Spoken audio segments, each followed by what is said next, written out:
This video will be a part 1 and a part 2 series about operations with radicals and complex numbers. So for this first video, we'll look at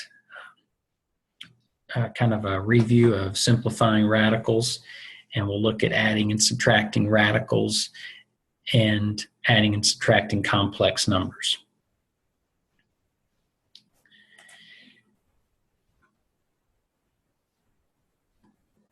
So for the first problem, we notice we have it's a radical equation where we have S is representing the swing of a pendulum, and since it's making an arc measure, we have pi involved, and L is just the length of the pendulum in feet. So if we know that the length of the pendulum, so I'm going to have 2 pi, and that length is 8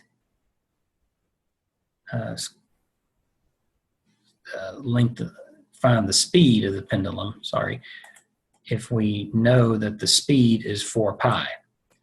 So we know S to be 4 pi, and we know 2 pi times L divided by 32. And what we want to find is the length. So we've got to solve for L, which means I've got to have access to the L that's under the radical. So what I'm going to do is divide both sides by 2 pi.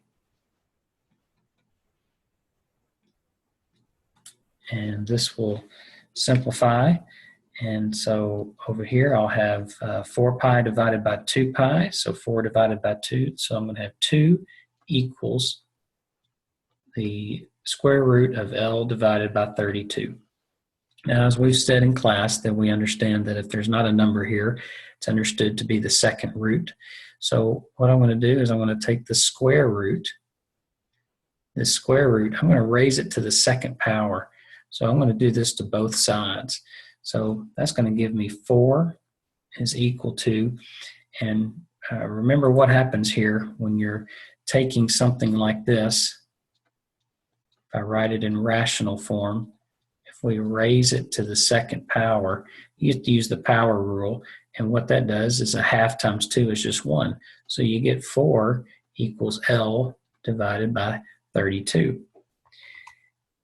And something divided by 32 is 4. You can even treat that as a cross products if you want to. So 32, multiply 32 on both sides. So you're going to get L. You'll get L to equal 128. And what does 128 represent in the problem? Find the length of the pendulum if the speed is 4 pi seconds. So this is 128 feet.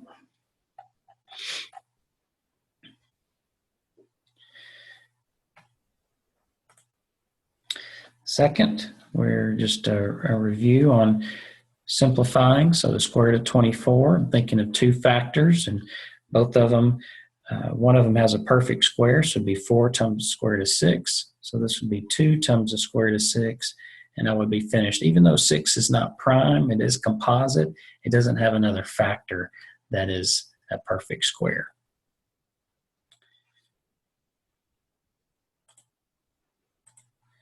Square root of 512.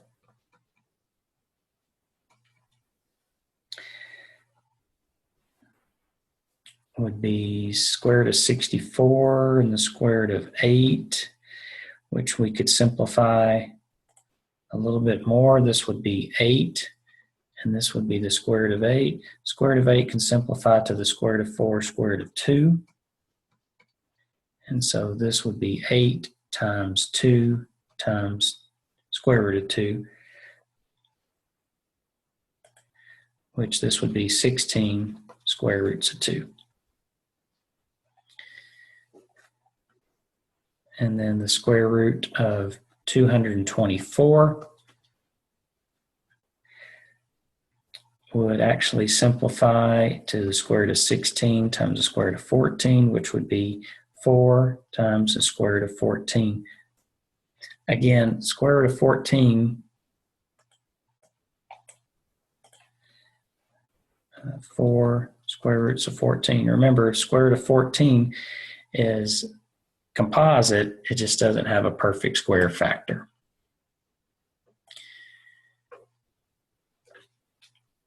Square root of 153.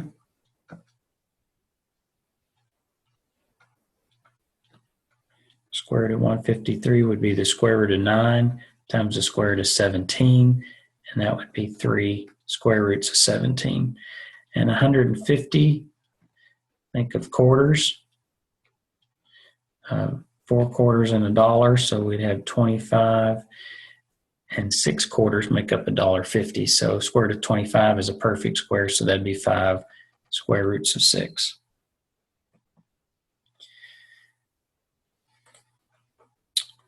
So moving into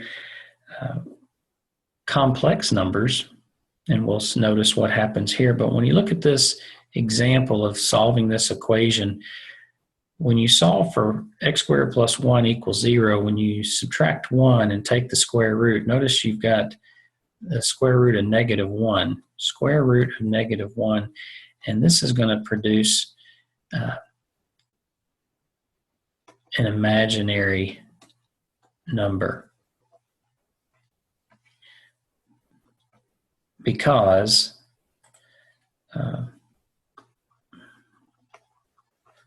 there's no two numbers that you can multiply that are the same that are going to provide you with a negative value. So what we'll say is when we see the square root of negative 1, we're going to replace it with I. I will represent an imaginary number, which I is equal to the square root of negative 1. So if we look at this one here, I'm asking you to simplify the square root of negative 81. Well, since there's a negative, we're going to say that that's going to be the square root of negative 1 and the square root of 81. Well, the square root of 81 is 9, and the square root of negative 1 is I. So we would get the principal root of 9i. And then the square root of negative 56.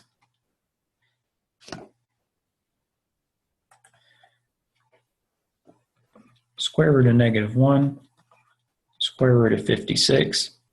56 is not a perfect square, so, but it square root of 9, and no, that'd be 54.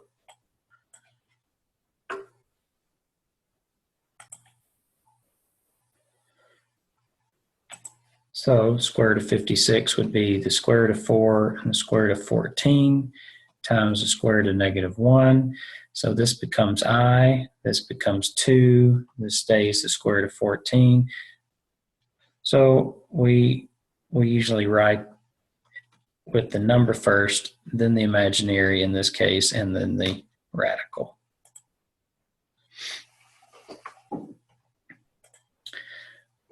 Again, I've got 2 times the negative square root of 125. And so I'm going to have 2 times the square root of negative 1 times the square root of 125. And so this will contain 25 times 5.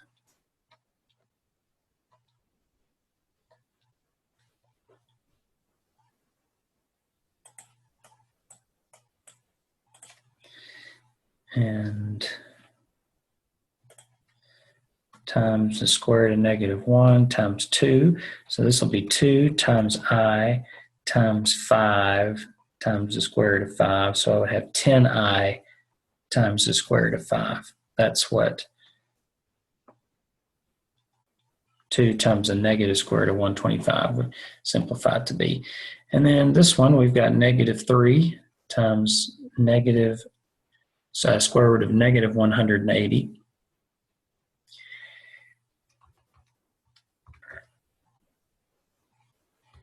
And 180 divided by 36. 36 is a perfect square.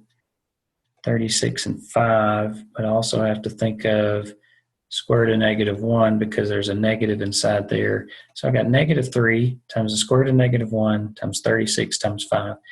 Well, I get negative 3 times I times 6 times 5, so that'll be negative 18I times the square root of 5.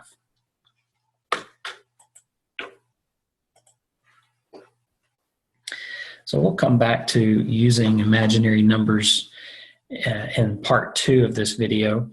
But here we're looking at adding and subtracting radicals. And the key to adding and subtracting radicals is having the same radicand. If you've got the same radicand, you can add these together. So you would add your coefficients. So 5 and negative 11. So part A would be negative 6 square roots of 10 because they both have a square root of 10. Part B,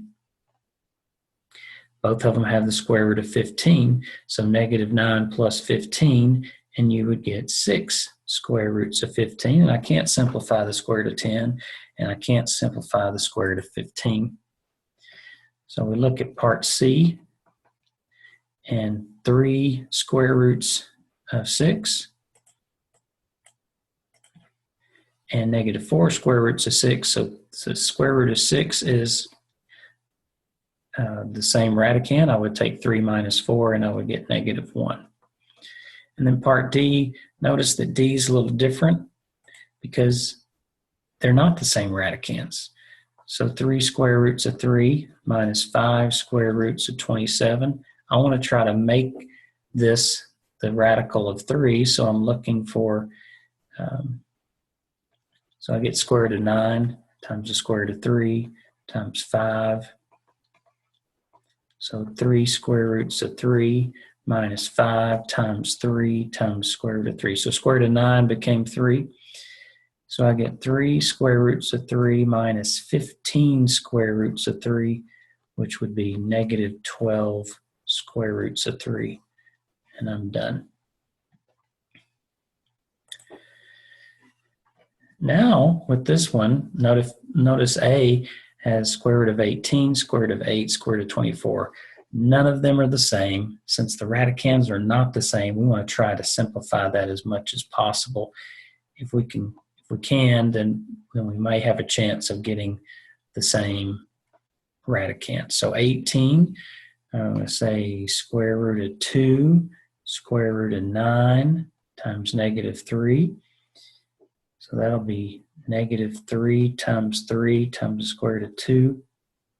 So that'll be negative 9 square roots of 2. Plus 3 times the square root of 4 times the square root of 2. That's how square root of 8 will simplify. So 3 times 2 times the square root of 2, because square root of 4 is 2. 3 times 2, I get 6 square roots of 2. So far I can add these together. Don't forget your sign. So minus and square root of 24 would be square root of 4 times the square root of 6.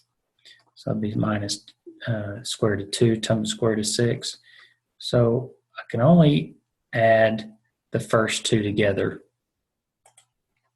because the radicands are the same. So what's negative 9 plus 6? That'd be negative 3 square roots of 2 minus 2 square roots of 6. And I'm finished because the radicands 2 and 6 are not the same. Take the second one. I've got negative 3 square roots of 45 plus 2 square roots of 80 minus 3 square roots of 20. Same idea as before, 45, 80, and 20, they're all different. So let's go ahead and begin to simplify that as much as possible. So that'd be square root of 9, square root of 5 times negative 3. So that'd be negative 3 times square root of 5. So that'd be negative 9 square roots of 5. Plus, all right, 80 should be square root of 16, square root of 5 times 2. So 2 times 4 times the square root of 5. So that'd be 8 square roots of 5. And so far, I'll be able to add these together. And then, so now I got 3, and then square root of 20 would be square root of 4, square root of 5. So this will be 3 times 2 times the square root of 5, or minus 6 square roots of 5. So since the radicands are all the same,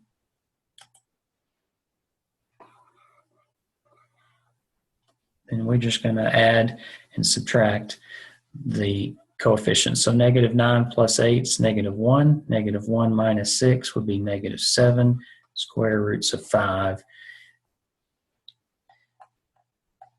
is equivalent to the sum and difference of these radicals. Okay, and one more. 2 square roots of 18. So this one would simplify to the square root of 9 times the square root of 2 minus square root of 72 would be square root of 36 and square root of 2. And 32 would be square root of 16 and the square root of 2. So 2 times 3 times the square root of 2, because the square root of 9 is 3, minus square root of 36 is 6 square roots of 2, minus square root of 16 is 4, so 4 times 5, so negative 20 square roots of 2. So I get 6 square roots of 2, take away 6 square roots of 2, take away 20 square roots of 2. Well, this is going to go to 0, and you're going to be left with negative 20 square roots of 2.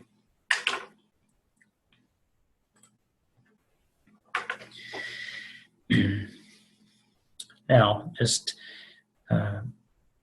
continuing on, but in a different format, we have imaginary numbers.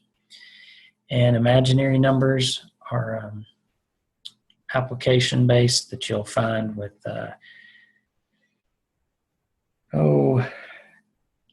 in your physics classes and engineering, electrical engineering. We'll see some of those examples, but here we're just looking at the skills of adding and subtracting these imaginaries. So what you're looking at is the constants.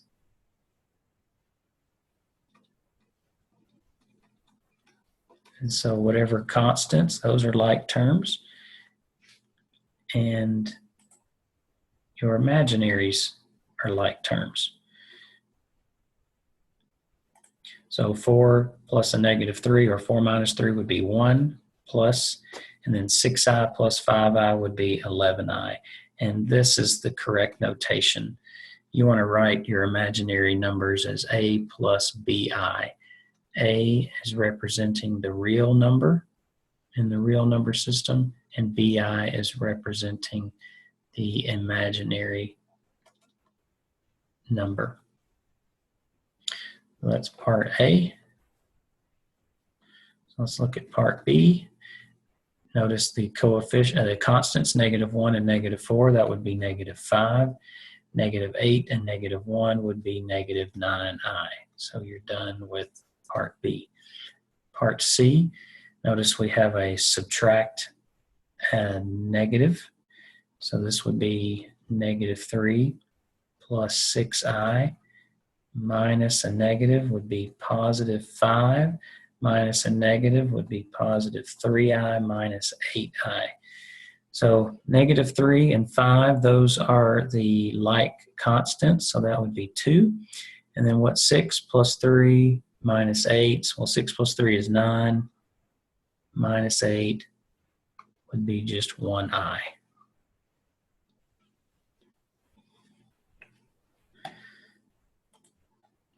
And part C, well, I actually worked part C over here. I've already worked part B, so part D. And so I'm looking at the 4 and the 8.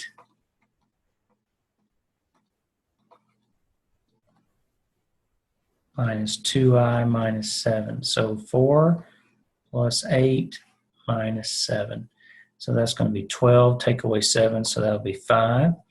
And then 3i minus 2i would be 5 plus I. So very similar to adding and subtracting radicals. We're only adding and subtracting the constants and adding and subtracting the terms with the I value or the imaginary number.